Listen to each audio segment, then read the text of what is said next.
అన్న నమస్తే అన్న. మీ పేరేం పేరు? నా పేరు పడాల గంగాధర్. నేను విజయవాడ సిటీనా? విజయవాడ సిటీ అన్న. మరేంటన్న ఈ రోజున చంద్రబాబు నాయుడు వచ్చిన తర్వాత ఎలా అయితే చంద్రబాబు వస్తే రైతులందరూ కష్టాలు పాలవుతారు, సామాన్య ప్రజలు కూడా కష్టాలు పాలవుతారు. ఈ రోజున చంద్రబాబు అదే నిరూపణ జరుగుతుందని చెప్పి వైసీపీ నాయకులు మాట్లాడుతున్నారు. ఏంటి చంద్రబాబు వస్తే ఇలాంటి మొత్తం జరుగుతూ ఉంటాయా? ఇప్పుడు రైతులు కష్టాలు పడుతున్నారని చెప్పి ఒక మాట అన్నారు. దేనివల్ల కష్టాలు పడుతున్నారు? ఎరువులు లేక, లేదా రైతు భరోసా డబ్బులు పడక, లేదంటే పంటలు పండక, దేనికి? పండించిన పంటలు కొనలేక. దేనివల్ల? మీరు పండించిన పంటలు కొనలేక గత 5 ఏళ్ళు చాలా ఇబ్బంది పడ్డారు. ఈ రోజున 3 విడతల్లో రైతు భరోసా ఆల్రెడీ ఇచ్చేశారు. 7,000, 7,000, 5,000 ఇవ్వలేదా? వాస్తవం కాదా? ఎరువులు ఏమైనా కొరత లేక ఎవరైనా పంటలు వేయడం మానేశారా? ఏదో మీకు నోటుకు వచ్చింది మాట్లాడడం కాదు. ఏదైనా విషయం ఉంటే చెప్పండి, సబ్జెక్ట్ చెప్పండి. సబ్జెక్ట్ లేకుండా ఇష్టం వచ్చినట్టు మాట్లాడడం కాదు. ఎవరండి కష్టాలు పడేది? రైతులు రామరాజ్యంలో ఉన్నారని చెప్పి ఆనందం పడుతున్నారు. ఎక్స్పోర్ట్ చేయడానికి మొన్న యుద్ధం ప్రభావం వల్ల ఇంకా పంటలు కొన్ని ఇక్కడ స్టాక్ మిగిలిపోయినాయి. పంటలు పండలేదంటారేంటి మీరు? ప్రభుత్వం కొన్న పంటలు ఇంకా ఇక్కడ మిగిలిపోయినాయి, పైకి ఎక్స్పోర్ట్ చేయడం ఇది ఇబ్బంది వల్ల. అది కూడా ఇరాన్తో కూడా వాటితో కూడా చర్చలు జరగడం జరిగింది. అవి కూడా ఎక్స్పోర్ట్ అవుతాయి. మీరు ఏదైనా ఒక సమస్య ఉంటే క్లారిటీగా చెప్పండి, అంతేగాని మీకు నోటుకు వచ్చినట్టు మాట్లాడొద్దని చెప్పి చెప్తున్నాను. అంటే మనం చూసుకున్నట్టయితే గతంలో కరువు వస్తే చంద్రబాబు అంటే కరువు అని చెప్పి వైసీపీ నాయకులు మాట్లాడారు. మరి ఇప్పుడు అదేవిధంగా రైతులే కాదు, సామాన్య ప్రజలు కూడా ఈ రోజున ఆయిల్ విషయంలో బాగా ఇబ్బందులు పడిపోతున్నారని చెప్పి మాట్లాడుతున్నారు. మరి ఇప్పుడు ఇది పెద్ద వ్యవస్థ అండి. ఈ వ్యవస్థలో ఏదో 5%, 10% చిన్న చిన్న లోపాలు జరుగుతాయి. యాక్చువల్గా ఇరాన్ యుద్ధం వల్ల మనకు ఆయిల్, గ్యాస్ కొరత ఉన్న సంగతి ప్రపంచం మొత్తం తెలుసు. ఆ మాత్రం తెలియదా? ఇంగిజ్ఞానం తెలీదా? ఇప్పుడు ఈ 2-3 రోజుల్లో ఇబ్బంది పడింది 10%. ప్రజలు ఏంటంటే భయపడిపోయి ఇంకా ఫ్యూచర్లో ఇంకా 2 నెలలు 3 నెలలు ఆయిల్ కొరత, గ్యాస్ కొరత ఉండిద్ది అని చెప్పి ముందుగానే డీజిల్, పెట్రోల్ కొనుక్కుంటున్నారు.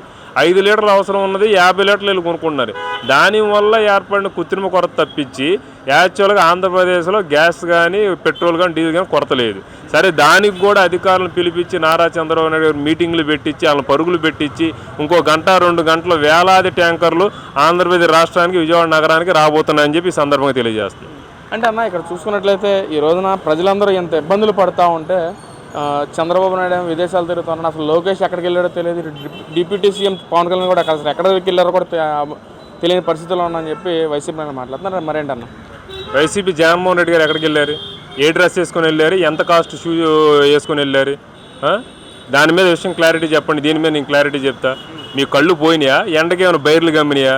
విశాఖపట్నం నగరంలో 1,30,000 కోట్ల రూపాయలు గూగుల్ సంస్థ శంకుస్థాపన కార్యక్రమంలో మన భారతదేశ రాష్ట్రపతి గారు, రాధాకృష్ణ గారు, సచిన్ టెండూల్కర్ గారు, గవర్నర్ గారు, నారా చంద్రబాబు నాయుడు గారు, పవన్ కళ్యాణ్ గారు రెస్ట్లో ఉన్నారని చెప్పి వాళ్ళకి సంబంధించిన పార్టీ నాయకులు, లోకేష్ గారు అందరూ కలిసి ఆ శంకుస్థాపన కార్యక్రమంలో ఉన్నారు. మీ కళ్ళు కనబట్టలేదా?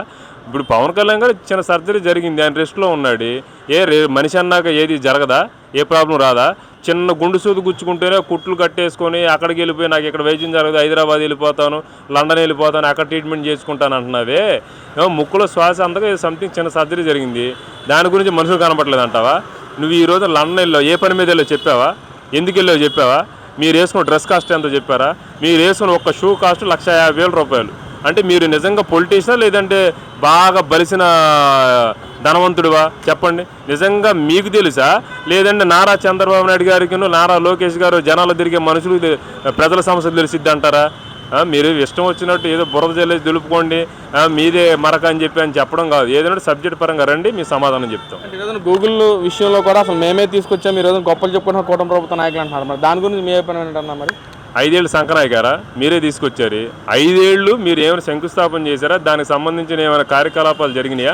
దానికి సంబంధించిన ఉద్యోగాలు ఏమైనా వచ్చినాయా? చెప్పండి, మేము చెప్తాం. మీరు 2014లో మేము తీసుకొచ్చిన సంస్థలు ఎన్ని సంస్థలను వెనక్కి తీసుకున్నారు? మీరు పెట్టిన ఇబ్బందులు, మీ నాయకులు పెట్టిన ఇబ్బందులు ఎన్ని సంస్థలు వెనక్కి వెళ్ళిపోయినాయి? అవన్నీ పేపర్ రూపేణా చర్చకి రండి, మేము చూపిస్తాము. మీరు ఏమి చేయలేదని మేము కూడా నిరూపిస్తాం.